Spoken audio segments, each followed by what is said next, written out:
I've been wanting to start this YouTube channel for a while now, and people have been encouraging me to do it. I think the reason they encourage me is because when I start talking about the content on the channel, they're really interested in it because they can relate to what I'm saying. Because I think these days we all kind of feel like we're in this slow motion avalanche, and the avalanche is coming down on us. And basically what I mean by that is, the price of everything, at least the things that we need to survive, food and shelter, those are going up quickly, and a lot of us can't adjust to that. It's hard for us to adjust to it. Politically, everything seems to be falling apart. There's more unrest in the world. There's more unrest in our nation, and the weather's going crazy. And so, the point of this video and this channel is, how do we live resilient lives through that all? And I think if you wanted to express the channel in one word, it would be resilience. I think something to flesh that out a little bit would be the complex ways in which people have traditionally traded, which is like a value ecosystem, if you will. And it's not anything new, but it's just a different way of looking at things. And I think this would make a lot of sense to somebody in 1900 or 1800 or 1700. But today we tend to think of, when we think of capital, we think of financial capital, or we think of material capital. Maybe we think of human capital, which is a combination of other things. But this is the 8 forms of capital, and I'm going to go through them real quick. First one is financial capital, and that's the money that you make, right? That's stocks, that's bonds, that's crypto, that's cash. It's what you put in the bank, basically. The second one is material capital. Material capital would be the things that you own. For example, your car, your house, your jet ski, to give you an example of how those two work together.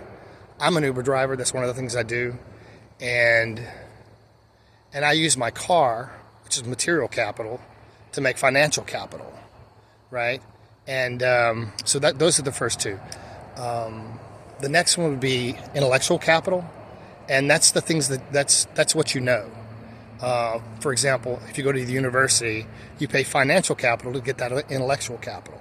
And so hopefully when you get out of school, you'll use the intellectual capital that you've gained to make more financial capital than you put in, right? So those are trades that you make there. The next one would be experiential capital. And experiential capital is like intellectual capital, but it's a little bit different. It's the skills you have. Like if you go to school to be a doctor, you not only learn about the medical field, but you also have to have a residency.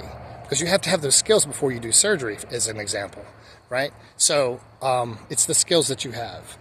Could be playing the guitar, it could be cooking, it could be anything. The next one would be social capital. Social capital is the people around us who like us, basically. It's our clout with them. It's our likability. It's the friends that we have. And if you have a car that breaks down, as an example, and you have a friend that works on cars, you can save a lot of money that way. You can save financial capital that way. So that's that one. The next one is living capital. And living capital is the resilience,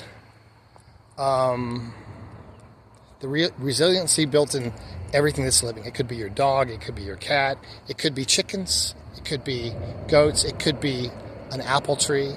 But basically you can trade, you can see where the trades go on there. It's also your health, by the way. And, because if you put time into your health and energy into your health and money into your health, that pays for itself in the long run. So that's living capital. Then you have spiritual capital, and that's your connection with your higher power or with the world around you. And the last one is social capital. I think I got them all. Not social capital, cultural capital. And I messed this up. But cultural capital is the resilience in the culture that you have around you, the community that you have around you. And anyway, all this stuff is interesting to me, and it's really about using and leveraging each of these to keep your price down and to make more money. And I think it's going to be an interesting trip on this in this video, in this YouTube channel. And I'm not doing it to give you guys a how-to as much as I'm doing it to explore this in my own life. And I really would love for you guys to speak into my life when you see me doing something stupid, or if I'm doing something good, you can encourage me. I would appreciate that. And the goal of all of this for me is in 10 years to basically be carbon neutral, because I think that's part of it. To have a living of over